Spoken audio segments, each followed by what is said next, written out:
Olá, meu amigo, minha amiga, meu irmão, minha irmã. Hoje eu gostaria de falar com vocês sobre três problemas da igreja moderna.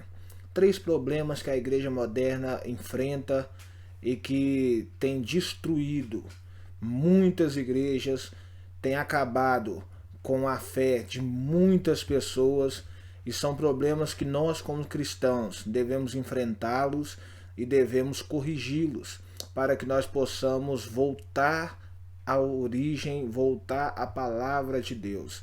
E eu gostaria de começar lendo um texto que está lá em Judas, no versículo 3, que diz assim: Amados, quando empregava toda diligência em escrever-vos acerca da nossa comum salvação, foi que me senti obrigado a corresponder-me convosco, exortando-vos a batalhardes diligentemente pela fé que uma vez por todas foi entregue aos santos.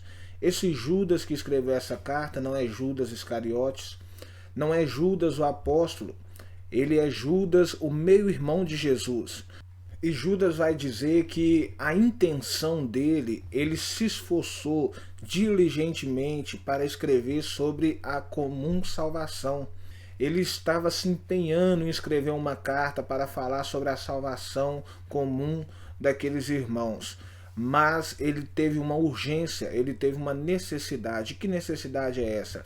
A necessidade de exortar aquele povo, de exortar aqueles irmãos a batalharem, a lutarem firmemente pela fé que uma vez por todas foi dada aos santos.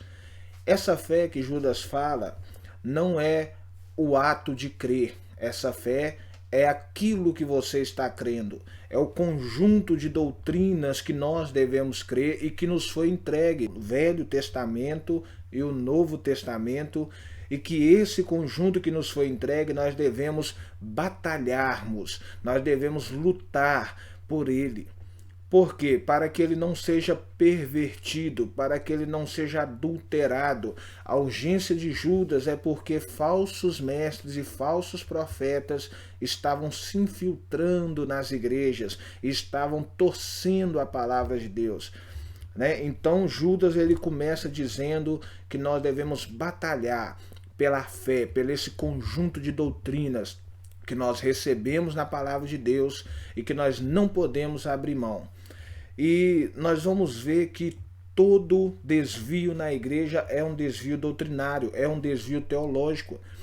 O que mede a maturidade, a espiritualidade de uma igreja é a sua teologia. Uma igreja forte, uma igreja saudável, ela tem uma teologia forte, uma teologia saudável. Ela tem um púlpito forte, ela tem uma pregação firme da palavra. E uma igreja fraca, ela tem um púlpito fraco, ela tem uma teologia fraca. E por que isso é importante? Porque a teologia, o conjunto de doutrinas que nós cremos, aquilo que nós cremos molda a forma como nós vivemos. De modo que fé e prática andam juntos. Fé e prática são coisas inseparáveis. Aquilo que eu creio vai direcionar a forma como eu vou viver. E nós vamos falar então sobre esses três problemas da igreja moderna. Esse é o canal Vida e Teologia, e ou você vive aquilo que você crê, ou você acabará crendo naquilo que você vive.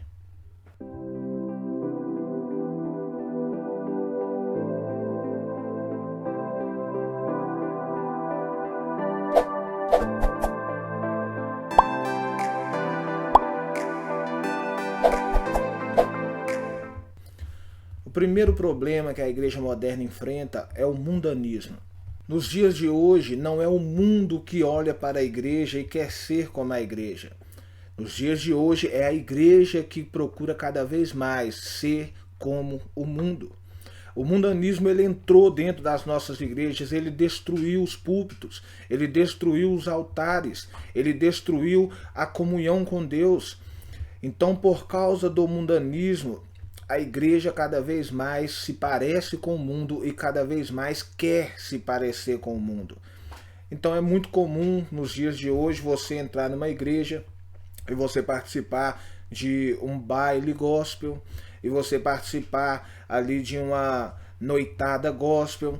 É muito comum você em algumas igrejas, boates gospel, onde você toma cerveja sem álcool, onde você conhece parceiros gospels para namorar, né, para se relacionar, sites de encontros evangélicos, né, e todas essas coisas. Por quê? Porque a igreja, cada vez mais, ela quer se parecer com o mundo. O mundanismo ele entrou dentro das igrejas e aquele que deveria ser o guardião da palavra, que é o pastor, que é o ministro, ele escancarou as portas para que o mundo entrasse dentro da igreja. Certa vez um certo homem num certo lugar disse: fui procurar o mundo e encontrei dentro da igreja. O pastor que deveria guardar a santidade e a pureza da palavra de Deus, ele escancara a porta para todo tipo de aberração. E a desculpa é que nós devemos agir como o mundo para podermos ganhar o mundo, porque as almas são como peixes, né? E cada peixe necessita de uma isca. Se você quer pescar os jovens, o que você precisa? Dar coisas que os jovens gostam. Você precisa fazer uma balada gospel. Você precisa fazer coisas que venham atrair a atenção desses jovens para que eles possam vir na igreja. E muitos desses pastores usam de maneira errada o texto de 1 Coríntios 9, 22, onde Paulo fala: fiz-me de tudo para com todos, para de alguma forma poder salvar alguns. E eles acham que se fazer de tudo para com todos é ser como o mundo, para poder ganhar o mundo. Mas a verdade é que quando nós olhamos para a palavra de Deus, nós vamos ver que uma igreja que se parece com o mundo, ela perde a sua relevância. Uma igreja que não tem diferença do mundo é uma igreja que não serve para nada. É Jesus quem diz em Mateus 5, do verso 13 até o verso 16, que a igreja é o sal da terra, é a luz do mundo. E Jesus vai dizer que se o sal perder o seu sabor, ele não serve para mais nada além de ser pisado pelos homens. E não é isso que está acontecendo nos nossos dias? Será que as igrejas não estão sendo pisadas porque perderam seu sabor, porque deixaram de lumiar, de levar a luz da palavra de Deus para o coração dos homens que andam nas trevas? As igrejas cada vez mais mudam os seus ambientes para se tornarem mais confortáveis, para se tornarem mais atraentes, para se tornarem mais mundanas. Você vai ver o apóstolo João dizer em 1 João capítulo 2, verso 15 até o 17, que nós não devemos amar o mundo nem nas coisas que no mundo há. E aquele que ama o mundo, o amor do Pai não está nele. Não, meus irmãos, nós não devemos imitar o mundo. Nós devemos ser imitadores de Cristo. Jesus ele não veio aqui para fazer as coisas desse mundo. Pelo contrário, o cristianismo é uma contracultura. Nós nadamos contra a correnteza. Nós vivemos não como o mundo vive, mas nós vivemos como a palavra de Deus nos ensina. E uma igreja que se torna como o mundo para ganhar o mundo, ela perde a sua relevância, ela perde o seu sabor, ela perde a sua luz, ela não serve para mais nada, a não ser para ser zombada, jogada fora e pisada pelos homens. O segundo problema que nós vemos na igreja moderna é o antropocentrismo, que é o homem como centro de todas as coisas. Você vai ver que a igreja de hoje, a igreja dos nossos dias, é uma igreja voltada para o homem. Tudo que é feito na igreja é feito para agradar o homem, para agradar o eu, para agradar o ego. Você vai perceber que os cultos são planejados de modo a satisfazer não a vontade de Deus, mas as exigências e necessidades daqueles que estão ali, daqueles que estão participando, daqueles que estão assistindo o culto. Porque nos cultos de hoje, a igreja não se reúne para prestar um culto a Deus. Eles se reúnem para sentar numa cadeira e assistirem um espetáculo que, no fim das contas, são feitos para aquelas pessoas. E quanto mais atraente o espetáculo, mais as igrejas enchem. E como que isso tem afetado o culto? Como que isso tem entrado para dentro das igrejas? Começando pelo pastor, que agora não prega mais sobre pecado, sobre arrependimento, sobre santidade, sobre o evangelho, né? Agora o pastor ele traz mensagens light. mensagens que agradem os ouvidos, mensagem que vai animar aquelas pessoas. O pastor, ele deixou de ser um ministro do evangelho para ser um animador de plateia. Esse é um problema que nós estamos enfrentando. Os pastores tiraram Deus do trono e colocaram o homem, colocaram a si mesmo, colocaram a igreja que ali está, ou aquelas pessoas que ali estão, que muitas das vezes nem convertidas são, mas estão ali para terem sua casa, seu carro, para terem sua prosperidade, para clamarem o Jeová Jiré, achando que o Jeová Jiré é aquele que enriquece o seu povo, quando na verdade nós vemos que a palavra de Deus nos diz que quando Abraão fala pela primeira vez de o Jeová Jiré, ele não deu riqueza para Abraão. O que Deus fez foi dar o cordeiro para morrer no lugar de Isaac. O Jeová Jiré não é aquele que te enche de riqueza, mas é aquele que enviou o cordeiro santo de Deus, Jesus, para morrer na cruz, no meu lugar e no seu lugar. Esse é o Jeová Jiré. Mas não é esse que está sendo pregado nas igrejas, porque a igreja moderna, ela tirou Deus do trono e ela colocou o homem no lugar. Então as palavras agora, os versículos da Bíblia, os textos, eles são escolhidos cuidadosamente, porque eu não posso falar nada que vá desagradar aos meus ouvintes. Certa vez um homem foi pregar numa igreja e antes dele descer para o altar, o pastor daquela igreja chamou ele e disse: olha, não fale sobre adultério aqui, porque nós temos um casal ali, é o casal mais rico, o dízimo deles que ajuda a manter a igreja, e o homem está em adultério, se você falar sobre adultério, você pode espantá-lo. Aquele pastor ficou pensando enquanto ele descia no corredor para ir para o altar. Um irmão puxa ele ali pelo paletó e diz: pastor, toma cuidado, não fale aqui sobre fofoca, porque tem um grupo aqui na igreja, né, que é muito forte, né, e eles são muito fofoqueiros, e se o senhor falar sobre isso, pode ser que eles achem ruim, vão sair da igreja, e a igreja vai esvaziar. O pastor desce mais um pouco, aí outra pessoa puxa o paletó e fala: pastor, toma cuidado, né, não fale aqui sobre rebeldia dos jovens, porque nós estamos começando a levantar um grupo de jovens, e se os jovens se sentirem ofendidos, eles vão sair da igreja. E aí aquele pastor chega no altar e fala: irmãos, eu estou numa situação complicada, porque eu não posso falar sobre o pecado, eu não posso falar sobre o adultério, eu não posso falar sobre a fofoca, eu não posso falar sobre a rebeldia dos jovens, então o que eu vou pregar? Aí um irmão lá atrás levanta a mão e diz: pastor, fala sobre o judeu, porque aqui na igreja não tem nenhum judeu. Isso, irmãos, é claro que é uma história, mas é o que tem acontecido. Os pastores estão selecionando com cuidado o que pode e o que não pode dizer, para não ofenderem os seus membros, para que eles não saiam das suas congregações.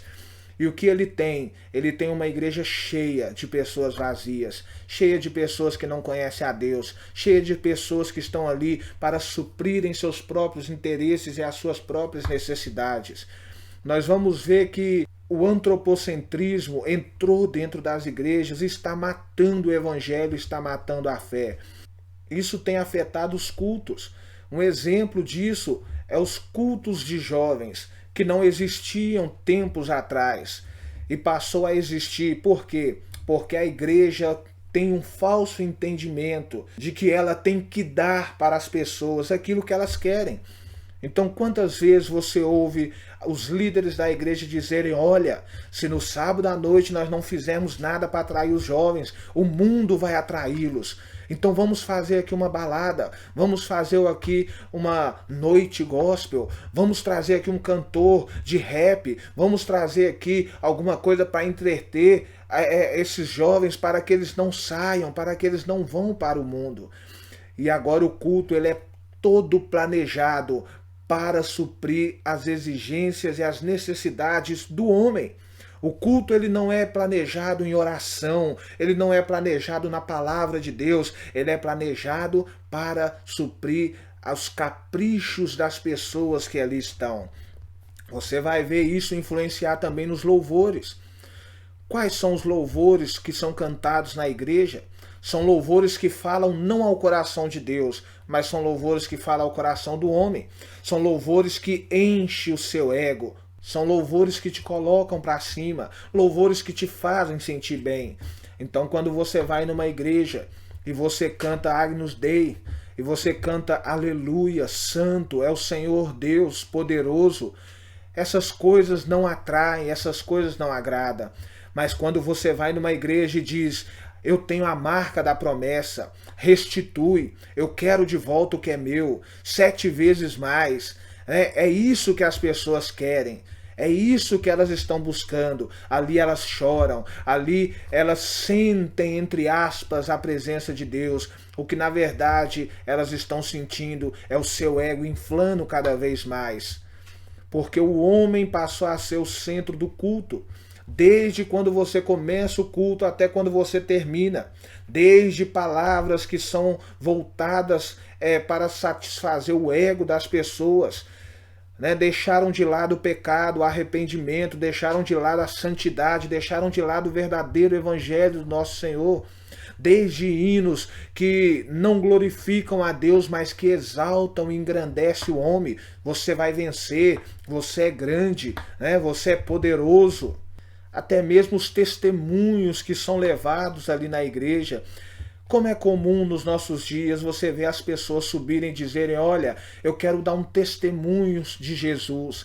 Mas quando elas pegam o microfone, elas não falam de Jesus. Elas não conhecem a palavra de Deus. Elas são incapazes de testemunhar sobre o evangelho de Jesus. O que elas falam, na verdade, é sobre si. Então elas pegam o microfone e começam a dizer, antes de eu vir para a igreja, eu tinha uma vida ruim, mas agora eu sou curado, agora eu tenho um carro, agora eu tenho uma casa, agora eu casei, agora eu tenho uma família. E as pessoas começam a falar da vida dela e de como ela foi conseguindo as coisas. E elas falam, olha o que Jesus me deu. Deixa eu te dizer uma coisa, isso não é testemunhar sobre Cristo, isso não é ser testemunha de Jesus. Quando Jesus fala, vós sois minhas testemunhas, Jesus está falando para aqueles discípulos, está falando para nós, que nós devemos parar de falar de nós e começarmos a falar dele. Você acha que a sua vida mudou na igreja porque você tem um carro? Deixa eu te dizer uma coisa, todas essas coisas os ímpios têm. O ímpio tem um carro melhor do que o seu. O ímpio tem uma família melhor do que a sua. O ímpio tem uma casa melhor do que a sua. Agora tem uma coisa que o ímpio não tem e que aquele que é uma testemunha fiel de Jesus tem e deve levar, que é a salvação, é o evangelho, é o perdão dos pecados, é o sacrifício de Cristo na cruz.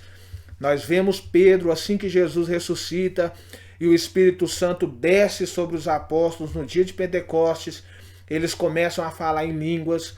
E para deixar claro aqui, aquelas línguas eram línguas humanas, eram idiomas que eles falavam e cada um daqueles povos ouviam falar no seu próprio idioma, entendiam o que eles estavam falando. E Pedro ele se levanta e ele vai testemunhar de Jesus. Aqueles homens perguntam o que é isso que está acontecendo. Esses homens estão bêbados e Pedro se levanta e ele não começa a dizer, olha, eu era um pescador, mas agora olha para mim, eu não tinha estudo, mas olha para você ver eu falando outro idioma, olha o que Jesus fez na minha vida, olha como que eu sou cheio do Espírito Santo, olha como que eu sou um homem espiritual. Não, Pedro ele não falou nada disso. Quando Pedro ele se levantou para pregar, ele falou, olha, esse Jesus que vocês mataram, Deus o fez Senhor e Cristo. Pedro ele começou a dizer para aquela multidão, arrependam-se dos seus pecados e sejam batizados. Arrependam-se e creiam em Jesus e creiam no Senhor. Pedro começou a pregar e dizer que Jesus era de fato o Messias prometido e que não há salvação fora dele. Isso é testemunhar de Jesus, isso é ser ministro do Evangelho, mas não nos dias de hoje, onde o culto é voltado para o homem. Os pastores não conhecem a palavra de Deus. A igreja não conhece a palavra de Deus. Cada um está ali para falar do seu ego, daquilo que eles sentem, daquilo que eles experimentaram, das suas experiências extraordinárias, de como eles foram no céu, de como eles foram no inferno e voltaram, e começam a contar todas as suas espiritualidades, quando na verdade aquilo não passa do inflar do seu ego. do seu egocentrismo. Deus está do lado de fora, enquanto o culto acontece por lado de dentro. Quem está sendo cultuado? O próprio homem. O terceiro problema que a igreja moderna enfrenta é o que eu chamo de misticismo demoníaco. A igreja moderna enveredou por caminhos estranhos, perdeu o foco da palavra de Deus, buscando o mundanismo, buscando o culto ao homem, deixando Deus do lado de fora, fechando as Bíblias e abrindo portas para todo tipo de bizarrices. A igreja moderna agora, ela deixa de lado o pecado e ela começa a trazer para dentro dos templos os demônios. Então o que você tem agora na igreja não é pecado, é demônios. Tudo aquilo que é pecado é chamado de demônio. Hoje nas igrejas não se fala mais sobre os vícios. Hoje é os demônios dos vícios. A igreja não prega mais sobre o adultério. É o demônio do adultério. É a pomba gira, é a tranca-rua, é o preto velho, nega velha e todas essas bizarrices tiradas do centro de macumba. Não bastasse essas coisas acontecerem do lado de fora, no centro de macumba, pastores agora trazem o centro de macumba e fazem uma macumba gospel e começam a chamar demônios dentro das suas igrejas. O espírito que deveria de agir no templo é o Espírito Santo, mas agora eles começam a invocar manifestações demoníacas. Pastores, homens de terreiros de macumba que se dizem convertidos e lá tratavam os demônios por esses apelidos, agora querem vir para a igreja e querem trazer o terreiro de macumba junto. E agora começam a falar na igreja aquilo que a palavra de Deus não fala, aquilo que a palavra de Deus não mostra. Colocam cadeiras para demônio conversarem, só falta servirem um chá para eles falarem. E começam a perguntar: o que vocês veio fazer aqui? O que você quer com essa pessoa? De onde você é? E quanta besteira tem acontecido nos dias de hoje, quanto misticismo barato. Pastores que deveriam zelar pelas suas ovelhas estão transformando suas igrejas num grande terreno de macumba. Pastores que deveriam pregar sobre o Evangelho, pregar sobre Jesus, pregar e clamar que o Espírito Santo venha encher a sua igreja, estão perdendo o seu tempo numa caçada desenfreada pelos demônios. É dito uma certa vez, e é verdade, se Deus tirasse hoje os demônios da terra, muitos pastores perderiam seus empregos, porque não sabem falar de outra coisa a não ser demônio. Ficam o dia inteiro na internet caçando demônio, ficam o dia inteiro na internet procurando novos nomes, novos meios de agir. Hoje o pecado não é chamado de pecado. Esse é o terceiro problema da igreja, porque foi deixado de lado o pecado. Se você é uma pessoa que está viciada, você não está em pecado, você está oprimido pelo demônio do vício. E já que agora você está oprimido, você não precisa se arrepender, você precisa de libertação. Então agora nós temos os magníficos cultos de libertação. Venha ser liberto, desfazemos obras de macumbaria. Só faltou dizer, trazemos a sua amada de volta. As pessoas agora vêm para a igreja não para chorarem, não para se arrependerem, mas para serem libertas. Agora as pessoas elas não são culpadas do seu pecado, elas são apenas vítimas que são oprimidas por Satanás, são escravizadas pelo demônio e elas estão ali agora para receberem uma oração forte, porque afinal de contas é a sexta-feira forte, da campanha forte, da oração forte, da libertação.